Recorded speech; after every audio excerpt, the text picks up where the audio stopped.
너무 이제 뭐 시장이 안 좋으면 걱정을 낳잖아요. 걱정 때문에 더 안 되기도 네. 하고. 네. 근데 이게 보니까 연준의 전략인 것 같아요. 연준은 매일같이 인사들이 나와서 떠드시잖아요. 떠드시잖아요. 네, 떠드시잖아요. 근데 그 떠드는 게 75bp 올릴 거다. 지금 뭐 경기가 물가 때문에 아주 심각하다. 그러면 소비자들이 지갑을 닫지 않을까요? 기대 인플레이션을 꺾으려는 거죠. 오히려 지금 조금 적은 비용으로 소비자들이 서서히 지갑을 닫고 그다음에 금융시장의 신용 경색도 서서히 경색되고 조금 부드럽게 소프티시하게. 그러면 하반기는 저는 슬로우 플레이션이라고 생각합니다.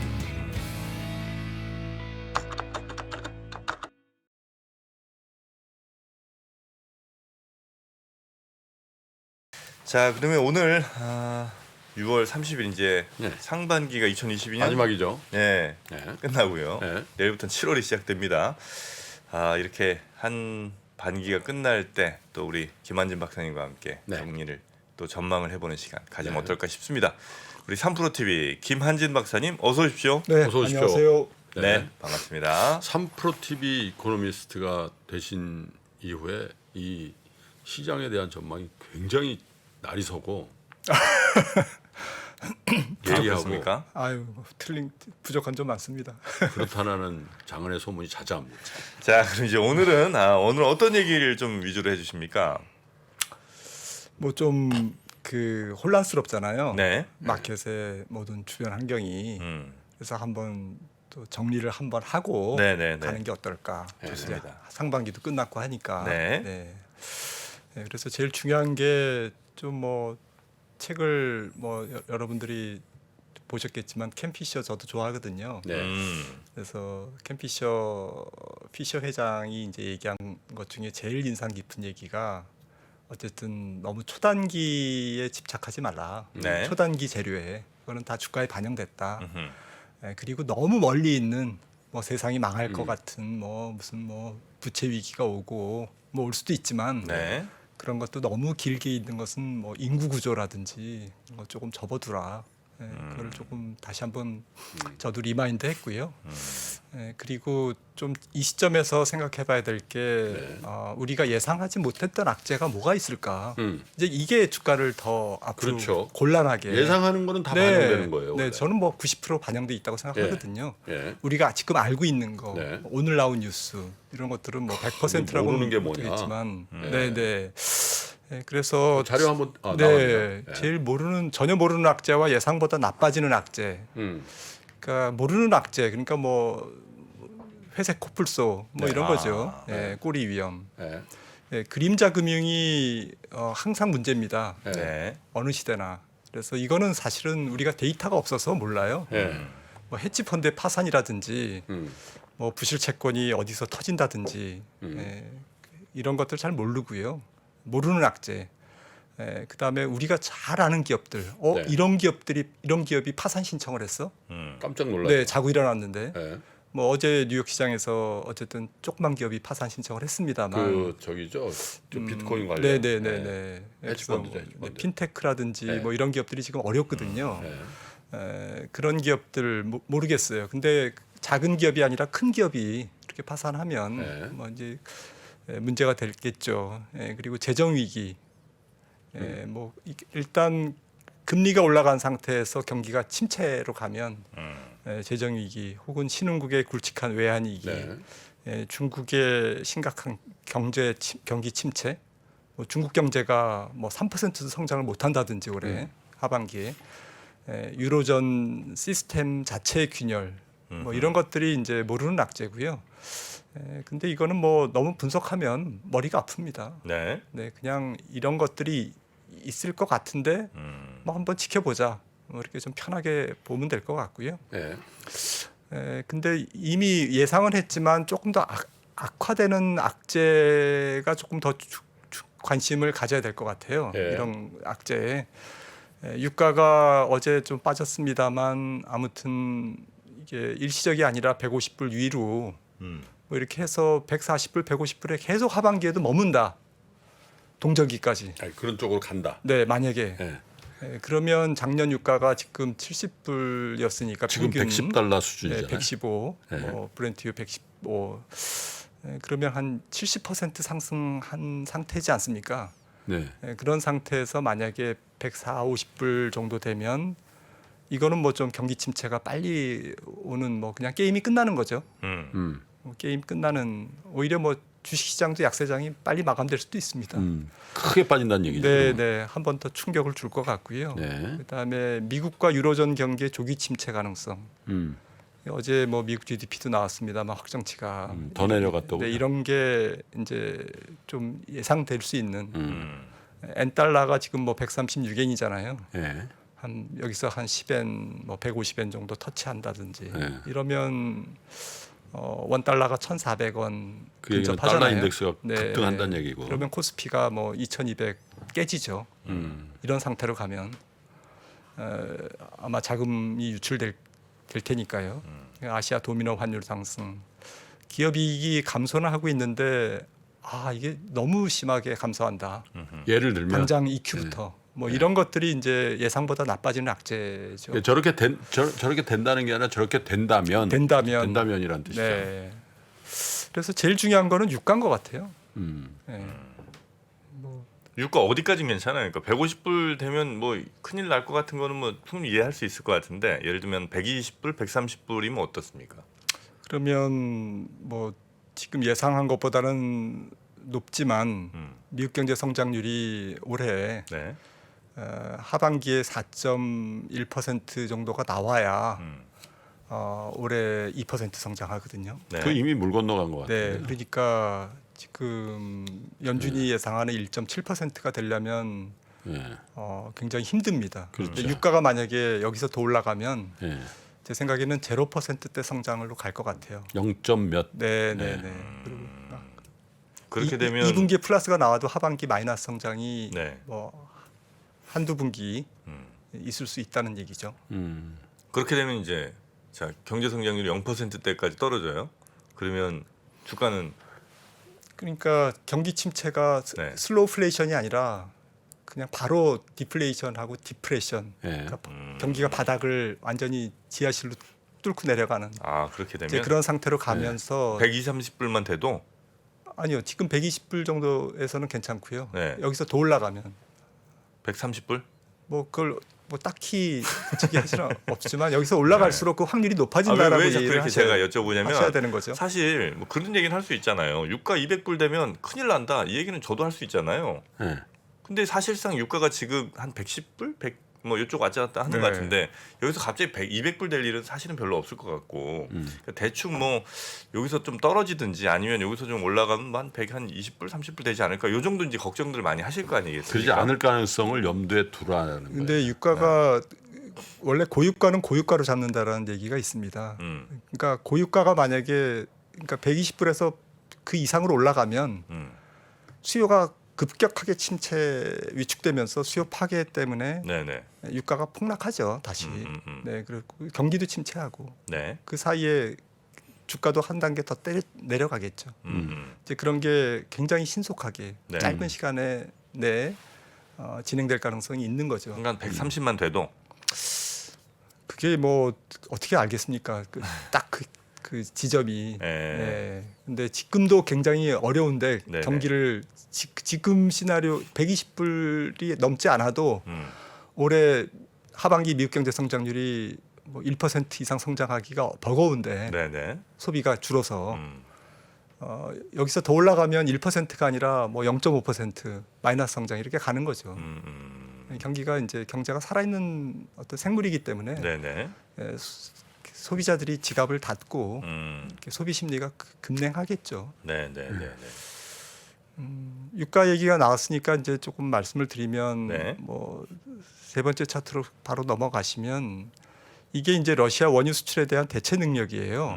이게 800만 배럴 정도 이제 러시아에서 생산되는 원유가 수출되는 전 세계 돌아다니는 물건이 이게 이제 상당 부분이 인도와 중국으로 이제 할인 판매가 되고 있죠. 그다음에 이제 대체가 이제 이게 쭉쭉쭉쭉 셰일부터 있는데 셰일하고 오펙 플러스, 오펙이 아닌 국가들. 네. 그런데 이제 증산 능력, 그 다음에 오펙의 또 증산 능력, 그리고 재고, 뭐 미국 SPR 같은 전략 비축료 같은. 근데 월드뱅크, 세계은행이 보는 거는 이 재고와 오펙의 스페이스 그 증산 여력이 이것보다는 훨씬 낮을 거라는 거죠.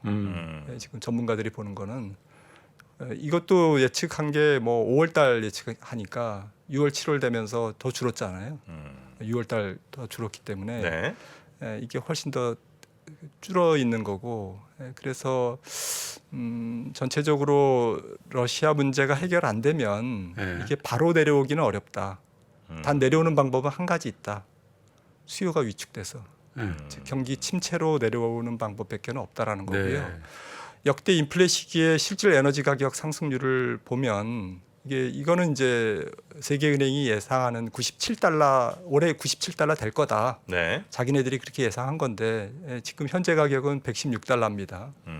어제 기준으로 116달러가 어떤 정도의 수준이냐면은 이 79년 117달러하고 거의 비슷해요. 그리고 2008년 120달러 정도에는 한 6.5%, 6~7% 정도 낮은 상태죠. 그러니까 지금 유가가 79년 2차 오일 쇼크 때와 실질 그 가격으로 네. 인플레이션으로 이제 환산해서 이렇게 보면 79년 정도의 인플레이션이다. 굉장히 엄청난 인플레이션을 지금 우리가 겪고 있는 거죠. 네, 네. 산업 구조나 이런 것들이 만약에 뭐 40년 전, 50년 전이었으면 큰일 난 거죠. 다 버티고 있는 거죠. 그럼에도 불구하고. 네, 네. 아무튼 말씀드리고 싶은 거는 재고가 되게 쫄려 있기 때문에 러시아 문제 해결 안 되면 수요 침체로 유가가 하락하는 수밖에 없다. 근데 수요는 서서히 침체하기 때문에 유가도 서서히 침체할 거다. 하락할 거다. 네, 네. 그다음에 인플레이션 압력, 유가가 거시경제에 미치는 충격은 지금 객관적으로 굉장히 충격이 큰 상태다. 이렇게 다들 걱정할 만하다. 이 유가 수준은. 근데 이제 앞서 이제 캠피셔 얘기에서 그러면 우리가 너무 걱정하고 있는 게 뭘까? 혹시 너무 이제 뭐 시장이 안 좋으면 걱정을 낳잖아요. 그렇죠. 네. 걱정 때문에 더 안 되기도 네. 하고. 네. 근데 이게 보니까 연준의 전략인 것 같아요. 연준은 매일같이 인사들이 나와서 뭐 메리 데일리 뭐 누구 뭐 매파든 비둘기파든 할 거 없이 네. 떠드시잖아요. 네. 떠드시잖아요. 네, 떠드시잖아요. 근데 그 떠드는 게 네. 75bp 올릴 거다. 지금 뭐 경기가 물가 때문에 아주 심각하다. 그러면 소비자들이 지갑을 닫지 않을까요? 기대 인플레이션을 꺾으려는 거죠. 아, 그런 게 말을 통해 떠드는 걸 통해서. 그래서 오히려 지금 그렇게 시장에 조금 적은 비용으로 실제로 앞으로 한 300bp 올릴 거를 네. 말로 한 200bp만 올릴, 예를 들어서 그렇게 하려는 게 아닌가. 저는 이제 뉴스를 보면서 이제 그런 생각을 갖고 있고요.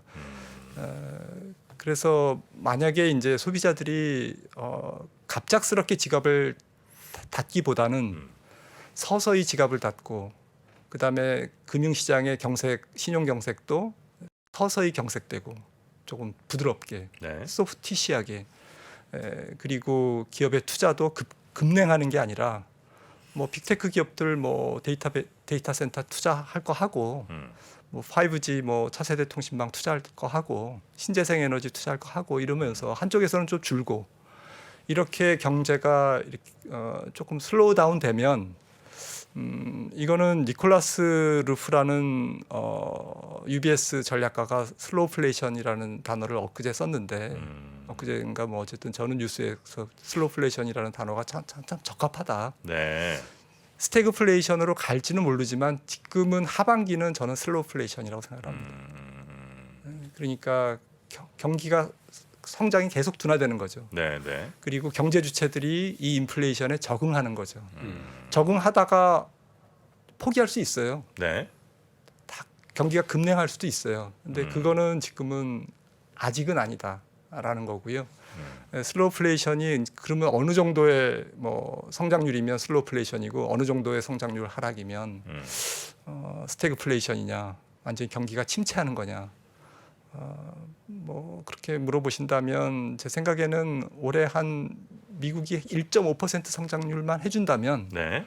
1%대 초중반만 성장을 해준다면 뭐 올해는 슬로우플레이션이고 그런 정도의 거시 환경은 주식시장이 한 80%는 반영한 게 아닌가.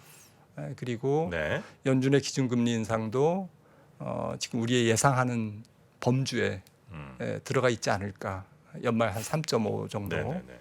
9월에 75bp, 7월에 75bp, 9월에 50bp, 11월, 12월 25bp 이렇게 해서 1.75 정도가 앞으로 연말까지 인상되는, 그래서 한 3.50 정도에 도달하는 네. 그런 정도는 슬로우플레이션에서 베이스 시나리오로 우리가 상상할 수 있는, 예상할 수 있는 범주에 있는 거고, 그런 정도의 거시 환경이면 주식시장은 추가로 하락해도 제한적이다. 이제 심리적인 공포로 한번 뭐 투매가 일어난다든지 2분기 실적 쇼크 나올 때 한 번 더 출렁거린다든지 이런 거는 있을 수 있을지언정 여기서 20%가 빠지고 여기서 추가로 30%가 빠지고 S&P가 3천까지 폭락하고 뭐 이런 정도는 아닐 거다. 네, 아닐 것이다. 네. 근데 그 이제 연준 인사들이 아까 이제 떠든다고 표현을 하시면서 그러니까 소비를 좀 약간 줄이기 위한 이런 노력들을 이제 하는 거잖아요. 그렇죠. 예. 근데 방법이 없으니까 물가를 잡으라. 근데 그러면 지금 미국에서 뭐 몇몇 주들이긴 합니다만 막 그 보조금 같은 걸 막 주는 거는 이거는 엇박자 나는 거잖아요. 그러면 이게 정부랑 뭐가 얘기가 좀 잘 안 돼서 이러는 거예요? 아니면 어쨌든 저 연준은 자산 시장 쪽에서는 조금 이렇게 줄이고 저 정부에서는 그래도 소비는 어느 정도 좀 살려놔야 된다고 생각을 좀 하는 뭐 이런 거예요. 뭐 어떻게 해석을 하면 됩니까? 뭐 어떻게 보면 뭐 병주고 약준다고 생각을 할 수 있지만 네. 제 생각에는 연준도 금융시장에 어떤 목표를 두는 건 아닌 것 같고요. 금융시장보다는 실물 경제의 슬로우다운을 지금 유도하고 있는 거고, 어쨌든 그 경착륙을 방지하기 위한 거죠. 에너지 보조적이 면세라든지 네. 이런 조치들은 경기가 너무 급격하게 하강하면 네. 좀 부작용이 크잖아요. 음. 부도율도 올라가고 네. 멀쩡한 기업도 도산하고 일자리도 지금 3.6에서 4.5로 이제 실업률이 올라갈 텐데 네. 점진적으로 올라가야지 뭐 한 달 사이에 뭐 4, 5% 포인트가 올라가고 이러면 안 되잖아요. 그럼 경제가 충격을 받잖아요. 이제 그렇게 하지 않으려고 하는 이제 그런 그 완충 장치를 같이 병행하는 거죠. 네. 이해를 하도록 하겠습니다. 네. 자, 그럼 이제 이 여름에 제일 우리가 좀 걱정되는 혹은 뭐 제일 좀 유심히 봐야 되는 것들은 좀 뭐가 좀 있다고 우리 박사님 보고 계십니까?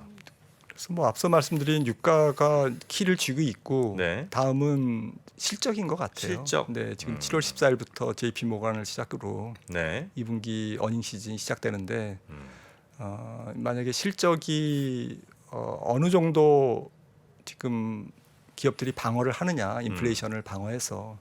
그러니까 인플레이션이 올라가면 일단 경기가 둔화되니까 매출이 둔화되잖아요. 탑라인이 둔화되고 네. 그다음에 원가 상승이 일어나서 그 마진율이 줄어들잖아요.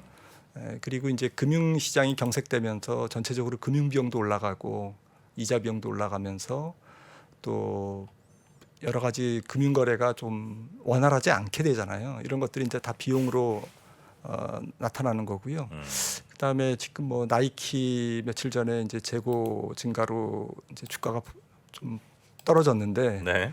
또 1분기 실적 시즌에도 뭐 월마트나 뭐 지금 타겟 이런 데들이 재고를 이제 하반기에는 뭐 만약 그 전격적으로 처분할 거다. 뭐 이런 얘기가 나왔잖아요. 네.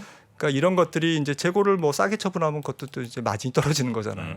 이제 이런 것들이 마진 압박 요인이 얼마만큼 될 건가, 이게 거시경제 지표보다는 실시간으로 중계가 되는 거잖아요. 지금 우리가 제일 걱정하는 것은 경제가 인플레이션의 내성이 얼마나 있지? 네. 그러니까 시장의 관심은 급격한 통화 긴축과 인플레이션이라는 어떤 충격 요인, 그다음에 그 결과물, 거시경제 성적표와 기업 성적표잖아요. 네. 이 결과물에 지금 초점을 시장은 두고 있잖아요. 이 결과물이 지켜봤는데 안 좋다 생각 기대보다 네. 캠피셔 말대로 예상한 것보다 훨씬 나쁘네. 이러면 주가가 이제 거기에 맞춰서 조정을 보이지 않을까요? 이제 이런 부분들이 가장 지금 어려운 부분이고 시장이 걱정하는 부분인 것 같습니다. 근데 S&P 500의 지금 마켓의 컨센은 12개월에 후에 한 10% 정도 이익이 상승할 거라는 전망이 이제 대체로 컨센서스잖아요. 근데 지금 컨센서스는 한 0%에서 마이너스 5%까지 떨어질 것 같아요. 제가 생각할 때는 그 정도 떨어지면 이제 어느 정도의 S&P 500 기준으로 어느 정도가 페어밸류 적정 주가일까, 이게 이제 이 표에 보시면은 이건 BCA 리서치가 만든 표인데요. 그러니까 10% 증가로 12개월 후에 이익이 증가한다면 네. 지금 현재 주가 3,800 정도가 적정한 주가죠. 그런데 만약에 0%나 그러니까 작년 12개월 전보다 거의 정체거나 마이너스 쪽으로 움직이면 똑같은 PER을 유지하더라도 16배, 17배에서 3,300에서 3,500 정도까지 떨어질 수밖에 없다라는 거죠. 애널리스트들은 제 생각에는 뭐 우리나라도 그렇습니다만은 애널리스트를 비난하려는 의도는 아니고요. 네. 저도 애널리스트였고, 근데 조금 너무 받아쓰기를 하는 것 같아요. 뭐를 받았어요? 기업들의 얘기를. 기업들이 발표하는 걸. 그러니까 기업들이 발표하기 전에 선제적으로 이익을 조정해서 이 종목은 적정 주가보다 너무 높다, 낮다 이런 것들을 선제적으로 해야 되잖아요. 네. 그렇죠. 근데 지금 성향은 굉장히 동행적이거나 후행적인 거죠. 그래서 애널리스트의 컨센서스는 거의 모여 있습니다. 그 편차가 크지 않아요. 뭐 자료의 한계 때문인가요? 아니면 공정 공시 제도도 그렇고 네. 애널리스트의 한계, 제도적인 한계도 있고 또 뭐 여러 가지 요인이 있죠. 근데 또 모나게 뭐 하나를 좀 다르게 얘기했다가 네. 틀리면 이제 욕은 다 먹어야 되는데 다 같이 네. 비슷하게 쓰면 크게 본인만 욕 먹을 일은 없으니까. 시황도 뭐 그냥 질르면 뭐 이렇게 조금 한번 스타가 되든지 네. 말든지 하는데 좀 네. 어렵잖아요. 어제 그런 네. 리포트가 하나 나왔죠. 뭐예요? 카뱅. 네. 예? 아. 지금 아. 주가보다 목표가를 더 낮춰버리는. 네. 폭락해 버렸잖아요. 네. 네네네. DB금융 투자던데. 맞습니다. 용감한. 그래서 어쨌든 이런 어닝 시즌에서 이제 실질적으로 애널리스트들이 본격 어닝을 하향 수정하면서 또 실적이 발표되면서 시장이 어느 정도 내성을 보일까, 이런 부분들이 조금 걱정인데, 우리의 전략은 아무래도 이럴 때 매출이 덜 줄고 그다음에 마진의 훼손이 적은 그런 적은 섹터나 기업을 고수해야 되는 거죠. 그게 이제 필수 소비자라든지 뭐 유틸리티 같은 방어주라든지 아니면 뭐 헬스케어, 제약주 네. 이런 것들. 바이오는 아니고요. 헬스케어 이런 것들은 이제 거의 아파도 먹어야 되잖아요, 약을. 그럼 뭐 파이자라든지 존슨앤존슨 이런 존슨앤존슨. 것들 뭐 산업 최고가 부분이던데. 네, 그러니까 잘 안 빠지잖아요. 네네네. 이런 쪽에 머물러야 된다라는 거죠. 이런 기업들이 또 배당도 많이 주고 자사주, 돈이 많아서 자사주 매입도 많이 해요. 국내 주식에도 이제 이런 필수 경기 방어, 헬스케어 이런 쪽으로 조금 가서 어쨌든 뭐 시장을 좀 조심스럽게 살금살금 사주 경기하면서 고양이처럼 투자하나. 예, 여름을 이렇게 조금 잘 놔야 되지 않을까. 필수 소비, 경기 방어, 헬스케어. 네. 그런 것 같아요. 존슨앤존슨도 그렇고 뭐 예를 들면 파이자 같은 기업들. 네. 그런 기업들은 이 코로나 연간을 거치면서 훨씬 더 강화된 거죠. 그러니까 팬데믹 환경에서 오히려 그렇죠. 더 혜택도 왜냐하면 받고. 이제 건강에 대한 네. 걱정을 팬데믹 이전과 이후로 맞습니다. 보면 뭐 좀 안 좋은. 왜냐하면 이제 죽음이라는 거를 그 예. 상상을 많이 안 했는데 옆에 많은 사람이 죽어버리니까 미국이 지금 105만 명이 죽었거든요. 코로나로. 네. 예, 전- 미국의 전쟁이네요. 예? 전쟁이네요. 미국의 역사를 통틀어서 모든 전쟁 통틀어서 140만 명이 죽었대요.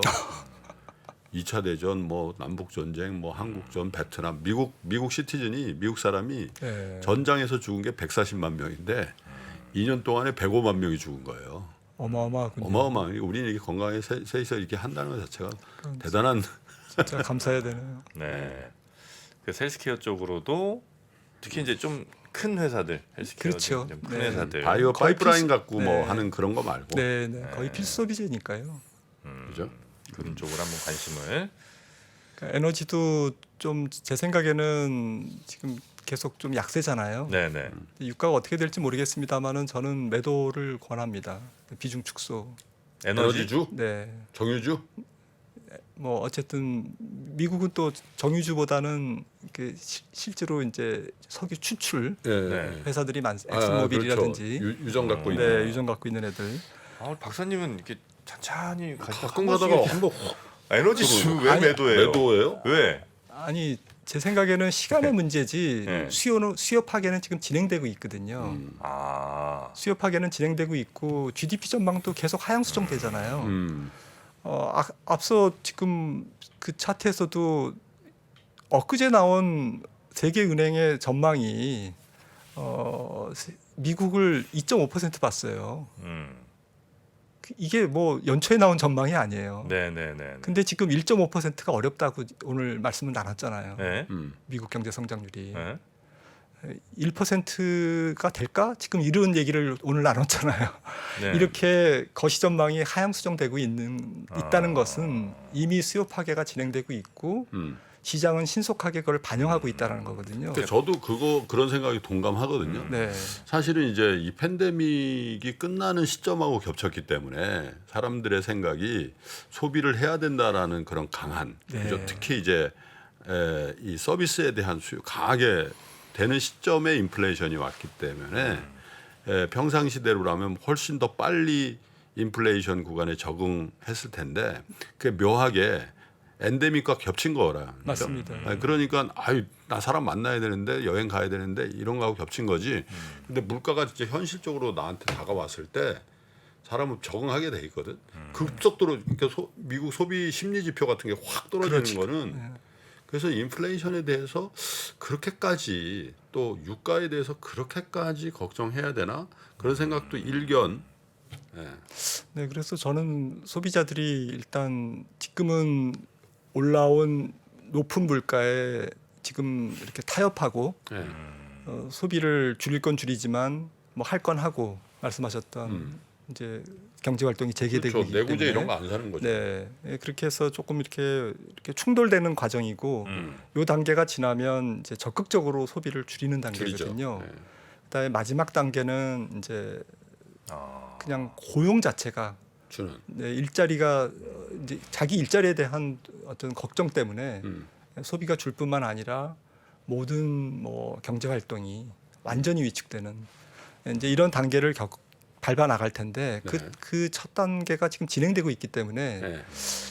특별한 일만 아니면 정말 공급 사이드에서 러시아가 전략적으로 석유를 더 이렇게 사악하게 이렇게 더 가격을 안 떨어뜨리려고 이제 뭐 그런 공작을 한다든지 이렇게 해서 연준이 어떻게 할 수도 없는 이제 공급 사이드에 이런 것들이 고약한 거에 없다면 제 생각에는 유가는 거의 피크 언저리 아닐까. 글쎄, 저도 네. 그런 생각을 하는데. 그다음에 나머지 원자재도 좀 곡물은 좀 더 천천히 떨어지겠지만 기후라든지 경작 이런 것들이 더 문제가 되니까 나머지 뭐 목재 가격 지금 많이 떨어졌잖아요. 네. 알루미늄, 구리 구리, 푹 떨어졌잖아요. 니켈 다 네. 떨어졌잖아요. 네. 그러니까 수요 침체를 지금 다 반영하고 있거든요. 그렇죠.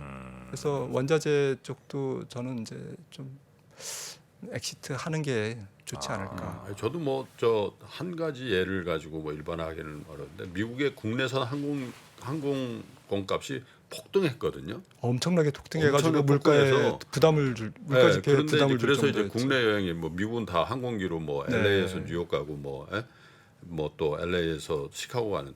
근데 제가 최근에 오늘 새벽에 들은 얘기는 이런 케이스가 있어요. 예를 들면 뭐 LA에서 뭐 예를 들면 시카고를 간다. 네. 700불에서 800불 한다는 거예요. LA 시카고가 예를 들면 네. 그런데 그래서 여행을 포기했다가 갑자기 인터넷에 200불짜리가 뜨더래. 그래서 잡았다는 거예요. 아 사람들이 너무 비싸니까 안 갔구나 몇 개가 취소. 그런 것들. 그런 것들이 아니, 그런 게 이제 신호죠. 예, 그런 게 이제 인플레이션에 대한 사람들의 적응기에 나오는 일들이거든요. 네. 근데 그런 게 나오면 이제 기업들은 당연히 그런 가격을 견지를 못 하거든요. 네, 그 월마트나 타겟이나 나이키가 이제 세일을 하면 네. 이게 그 당사 기업들에게는 이제 마진 악화지만 거시 경제 입장에서는 물가 하락이잖아요. 이제 이런 것들이 나타난다라는 거죠. 한쪽에서는 또 할인을 하고. 근데 우리나라 주식시장은 어쨌든 최근에 전 세계에서 제일 많이 떨어져서 어떻게 이머징 마켓 네. 혹은 우리나라 이머징 마켓을 어떻게 보세요? 마지막 장표가 네, 그래서 이 차트를 한번 준비해봤습니다. 요건 그 지난번 상반기 연준의 통화정책 보고서에서 제가 카피해온 건데요. 2018년 정도가 15년에서 18년이 지난 금리 인상기였지 않습니까? 네. 이때도 그 이머징 마켓의 뮤추얼 펀드 플로우 위에 연한색이 주식, 진한색이 채권, 본드인데요. 이렇게 하락했고요. 네. 이번에도 이제 이렇게 하락하고 있습니다. 현재. 네, 그래서 제 생각에는 결론은 세계 경기가 이제 침체로 가고 있지 않습니까? 침체 확률이 계속 높아지고 있는데 네. 침체에 빠져서 이제 다음 경기에 이제 사이클 다시 이제 회복되는 사이클 이때 바뀔 것 같아요. 이머징 마켓의 마켓으로 머니플로우가? 오는 네, 머니플로우나 환율이나 네. 그러니까 이머징 마켓의 환율도 뭐 여기서 계속 떨어진다라는 말씀은 아니지만 추세는 안 바뀔 것 같아요. 환율의 약세, 원화의 약세, 원달러도 크게 떨어져봤자 1,200 몇십 원 뭐 이렇게 해서 거기서 왔다 갔다 하고 올라가지 않으면 다행이고 엔달러도 많이 떨어져봤자 뭐 127엔, 뭐 6엔 요 정도 이렇게 해서 왔다 갔다 하면서 전체적으로 환율과 어쨌든 이머징 쪽으로의 자본 흐름이 바뀌는 것은 다음 경기 사이클, 그러니까 아직 멀었다라고 생각을 좀 주장하고 싶고요. 그 이유는 이번 그 금융 완화가 팬데믹 때 생긴 금융 완화는 2008년하고는 다르거든요. 2008년에는 금융 위기가 있었기 때문에 미국에 진앙지가 미국이었기 때문에 이머징으로 돈이 흘러왔어요. 그리고 중국 경제가 그 당시에는 굉장히 좋았어요. 의도적인 부양도 했죠. 네, 그렇죠. 2009년에. 네. 하지만 이번에는 미국에 별일이 없었어요. 오히려 미국 기업들은 팬데믹 때 오히려 혜택을 봤어요. 네. 경제가 체질이 강해졌어요. 유가에 훨씬 더 내성이 있는 경제 체제가 미국 경제입니다. 그렇기 때문에 신흥국으로 자본이 많이 올 수가 없어요.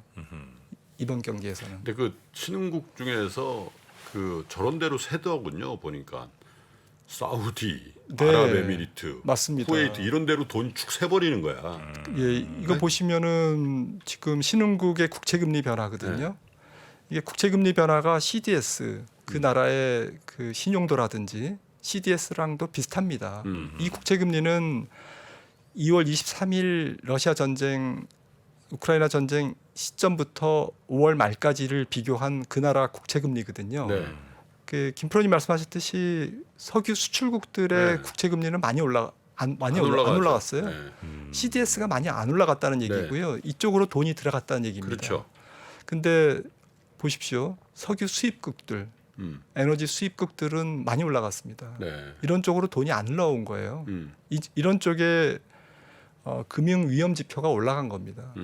그래서 이 부분이 결국에는 유가가 떨어져야 이게 바뀔 텐데 문제는 유가가 떨어지는 거는 경기 침체를 의미하기 때문에 이 경기 침체 국면에서는 에너지를 수입해서 수출하는 국가들이 교역이 줄어요. 네. 수출이 네. 경상수지가 좋아질 수가 없습니다. 네. 그래서 앞서 말씀드린 것처럼 이번 경기 침체기는 아니다. 네. 외국인 자금들이 크게 큰 폭으로 들어올 거를 기대하기는 어렵다. 이제 좀 그런 말씀을 좀 드리고 싶은 거죠. 네. 네, 그래서 특히 이제 그 재고가 조금 조정이 되고 그 다음에 설비 투자가 조정이 되면 설비가 조정이 된다는 얘기는 구조 조정이 있어야 된다는 얘기거든요. 고용이 안 좋아진다는 네, 얘기죠. 그러니까 재고 조정과 신흥국 쪽에서의 설비 조정. 그러면 이제 그 생산 능력이 공급 능력이 줄잖아요. 네. 그런 상태에서 다음에 이제 경기 사이클에 회복기를 맞으면 마진이 올라갈 수밖에 없죠. 네. 이때 신흥국에 투자하셔야 됩니다. 아, 이때 신흥국에 투자할 네, 때다. 2025년 이후가 될 것 같습니다. 25년. 그때까지 살아 있으면 제가 꼭 신흥국 살아 있어야죠. 알겠습니다. 우리 김한진 박사님과 함께 네. 오늘도 큰 시선으로 한번 김한진 박사님 오늘 발언하신 것 중에 저 오마하에서 듣고 있는지 몰라요. 왜냐하면 에너지주 매도하라는데 거기 지금 샀죠?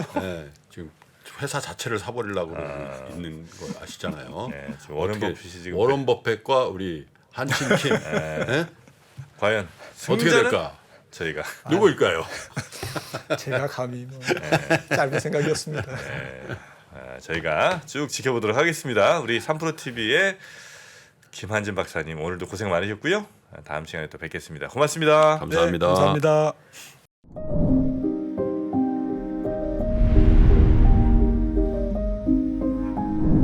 게임에서 살인이 가능한데 성폭행은 안 되는 이유는 무엇입니까? AI에 의해 활동하는 가상인간은 법인격을 가질 수 있을까? 내 아바타에 AI를 입힌다면 나 대신 무엇을 시키고 싶으신가요?